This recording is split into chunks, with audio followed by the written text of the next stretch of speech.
Now we'll take a look at how we can implement the K-means and hierarchical clustering in Python. So as a first step, we need to import all the required packages. And next step is we need to load the data into your, you need to use, so in this case, I've used the data frame, right? Pandas data frame, and we need to load the data into data frame. So in this case, what we are doing is this data set is related to the mall visitors data set. Okay. Those customers, they visit the mall, right? It captured that one. So this basically to create a customer segmentation as part of the marketing strategy. The mall visitor sample data set, right? It summarizes the spendings of around 2000 or 200 rows or 2000 rows. Okay, 2000 rows, 2000 customers. Data got summarized here. We need to clean and explore and prepare the data for this. What I did was, right, I just simply loaded this data and the standard scaler. Okay, I have used this one. The next thing is we will explore the data. Okay, and what values are there? Here we have two columns are there: annual income and spending score. When you use a scatter plot, you have the annual income is there in your x-axis. In the y-axis, you have the spending score. Okay, first let us take a look at this data set so that you will get an idea.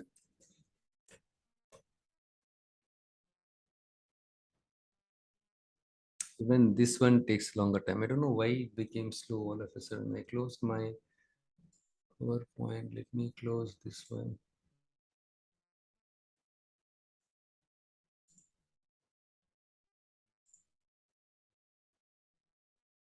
We don't see any pattern here when I use scatter plot. So that's where the K-means, the hierarchical clustering is very much helpful in terms of finding the pattern, or the extracting the pattern from this data set.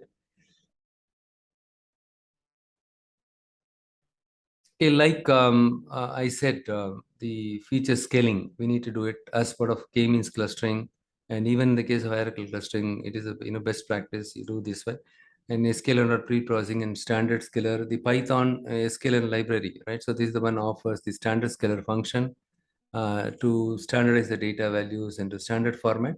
This is already explained you, right? And now let us take a look at this data set. It takes some time. So basically, this data set has only two columns. One is the annual income and spending score. How much they spend? What is their income? Each customers, right? Let's say 2,000 customers data are there. Each customers, what is their annual income? What is their spending score? Right? Spending score is something like how much they spend, right? Based on the survey which they conducted, they gave some score 1 to 100, right? The spending score is somewhat between 1 to 100. That's why the column name also it shows.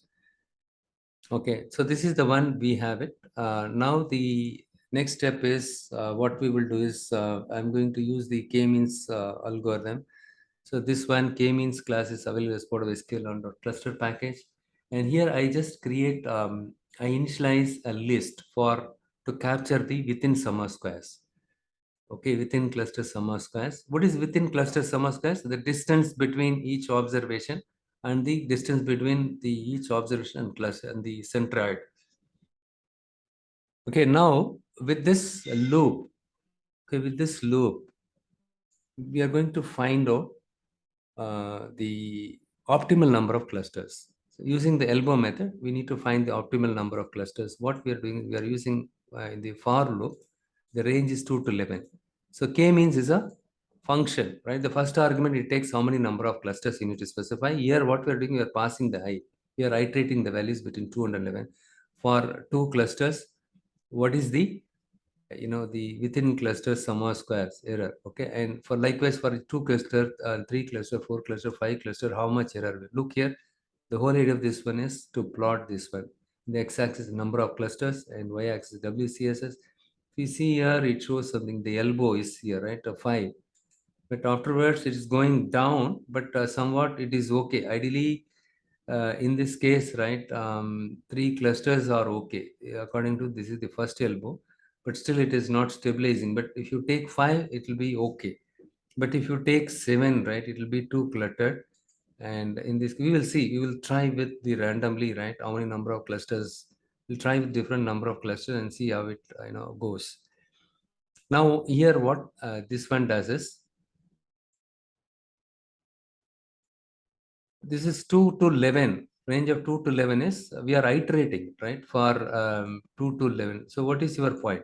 2 to 11 is okay, right? So what we are doing with two clusters, look here, this is the one with two clusters. What is the sum of square? With three, what is the thing? 4, right? So 10. This is the one, right? We are iterating it here. Same thing we are doing it here. 2 to 11. So for if I use two clusters, what is the within cluster sum of square? The distance, right? The error that I'm going to get it. But when I try 5, it is kind of okay, right? That is the purpose.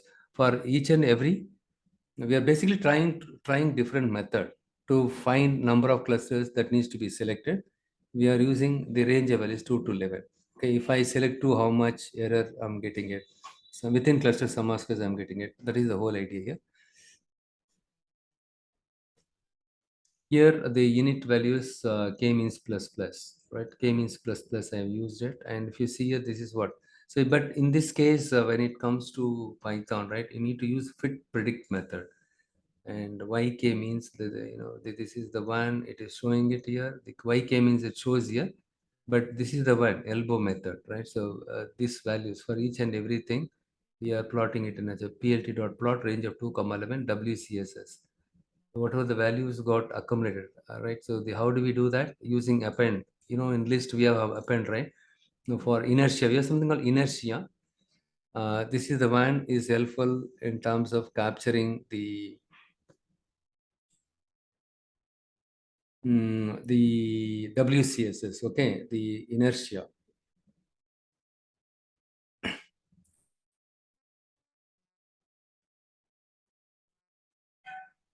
Next, when I use, okay, it takes a lot of time. Why it is hanging here? Okay, let me see here. Look here. So end of the day, right? So let's say when you used, in this case, I've used 5 clusters. Okay. When I use the 5 clusters, when I use the plt dot scatter, and then when I plotted it here, I can see that I get, okay, I just changed it to 3 here. Because in the K-means, look here, number of clusters 3. So what I did after seeing this, I just initially started with 3. So even though it says 5 is okay, but I started with 3. When I started with 3, what happens? K means, that means create 3 clusters. Okay. And then when I plotted this one using this script, right? It shows something. Annual income is plotted in x-axis. Spending score is only 2 columns. I showed you here, right? 2 columns are there. And this one is on x-axis. This one, when I plotted my with 3 clusters, it is doing this one. With 3 cluster itself, it is doing good job because there is no overlap. You don't see a mix of red and blue here, or the blue and red here, or green and red or blue. It is separating each and everything separately, right? Cluster 1, 2, 3. But you can try with 5 also. So instead of this one, I will upload all the scripts tomorrow. Okay, tomorrow I'll be a little bit busy because I was traveling here and there. Okay, here what you need to do is, you try with 5. Okay, 5, it will automatically plot everything. Since I mentioned 3, it create only these 3 clusters. When you try with 5, okay, now your cluster got created. Okay, the similar values got grouped. Here also the similar values got grouped, similar, and dissimilar values got isolated. Fine. These are the centroid. But if you see the centroid, it is somewhere here. Ideally, it should be in the middle, right? It is somewhere here. And you try with 5, but with 5, it shows the centroids correctly. Okay. The next step is, as a data scientist, now the cluster is ready. It has been done by this algorithm. Fine. Now we need to do the profiling. With this, what kind of insight you are getting it? Annual income is this, and spending score is this. Okay, what you can understand? Cluster 1, what it tells us. So here it tells us the anything here, right? Average income, right? It's some moderate income, high income, right? So here it is the moderate spend, I spend. As you move up, I spend. When you see here, average to high. So the average to high, we can say, not say, right? So these people are low income group people. Okay, but they spend more. Carefree. We can say carefree customers. We can give some meaningful name. Okay, profiling us, right? So this is the important task of a data scientist. You need to tell the story with this one. See, up to this algorithm does everything. Okay, if I give this script to anyone, anyone can create like this. Then why do they need me, right? But with this, you need to tell the insights. So with this, what we can understand is this group of people, low income, low spenders. And if you these people within this single cluster itself, right, this set of people are low income but low spenders, but whereas these people are carefree, though their income is less, they are spending like anything. But here also, right, they are spending more, but on the average side, right, above average, they are spending it. But here they are spending lavishly even though the income is less. And if you see here, these people are, they spend, the income is more, but they are savers, they don't spend much, right? They don't spend much. And when you see but similarly, right, if you see here, right, the 80 and these set of people, even though their income is somewhat similar to these people, their spend is more, right? So this group of people are savers, they save the money. Okay, their income is average to moderate income, but they spend wisely. We can call them as savers. This group of people, we can call them as carefree. They spend, the income is low but they are spenders. And if you see these kind of people, right, they are spenders. The salary is average to high, and their income is also high, the spend is also high. Spenders. So what we can see, right, with this insight, for these three clusters, with these clusters, what we can see, savers, average to average income, right, average, low to average. So not low to average, I'm talking about this one. Yeah, average to high income. I meant about the cluster to save as average to high. They spend wisely, right? They spend wisely. We can see that way. And the next one is carefree cluster. One itself, there are two categories here. Ideally, see, with this itself, we can understand, right? Here you need one cluster, you need one cluster, right? The income is less. Probably try with five, cluster five, okay? And here we can say carefree cluster one. We can see, they are carefree customers, low income but high spend. The next one is likewise. You can find out the pattern here. Okay, and then the savers. Who are all the savers? These people, right? This set of people are savers, even though their income is moderately high, and some people are getting high salary, but the spend is not high, right? The spend is only up to goes this one. Oh, this is the one I already mentioned it here. Savers. Okay, carefree, and what else is there? And spenders. The green color.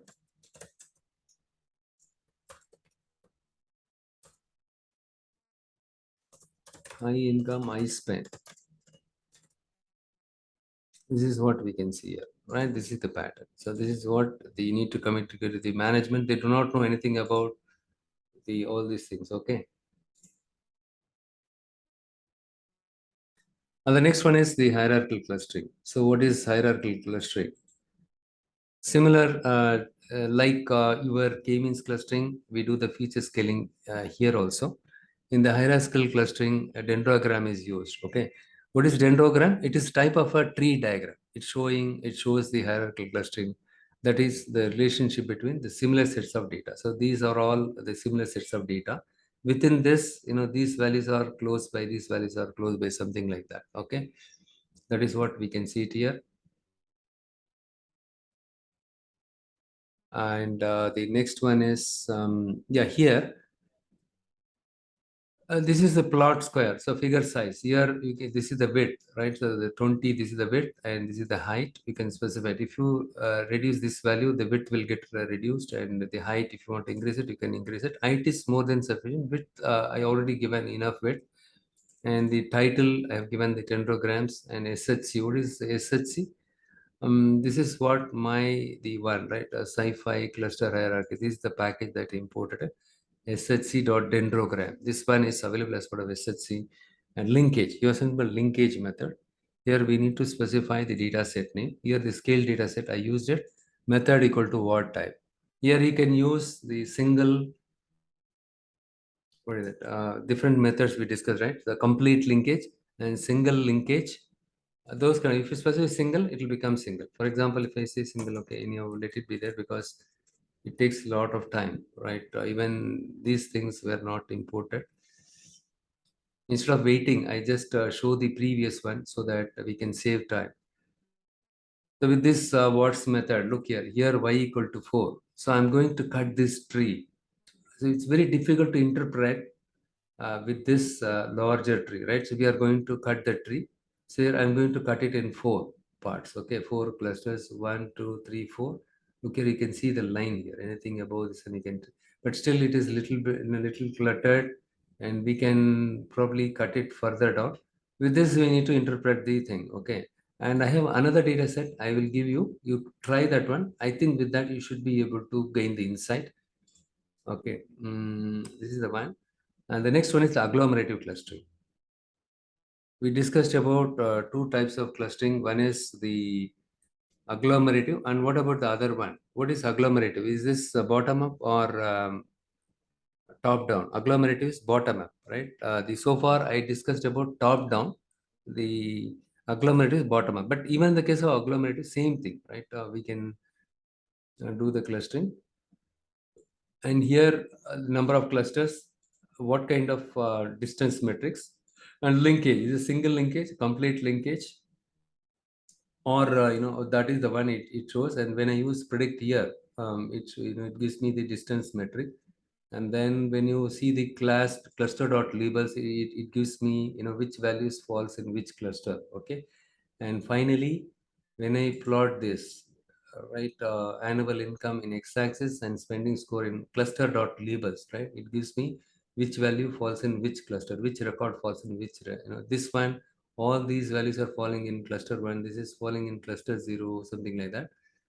And here we plot it, we can see 1, 2, 3, 4. So it is doing fantastic job. It is able to create 4 clusters here. With this, you need to interpret you need to do the profiling. Okay, profiling. That's it.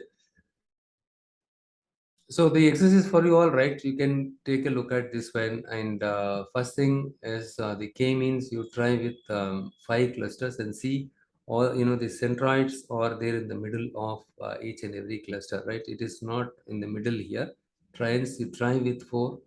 And the K-means, then n underscore clusters, you specify 5 here and then give it a try and see what happens. Okay, with that, you try to gain further insights. And with that also, with this, you tell me the story. Okay, what kind of story you can get it here. So it's pretty evident here, right? So these customers are, getting low salary, but the spend is more. And these customers are, they're not spending more, but some customers are spending more, even though the salary is average, right? But here these people are savers, and here these people are in getting more income, but the spend is also more. That is what the insight we can get it. Hope you understood what is hierarchical clustering. In the case of hierarchical clustering, there are two types. Other one is divisive, and other one is agglomerative. Agglomerative is bottom up, and divisive is top down.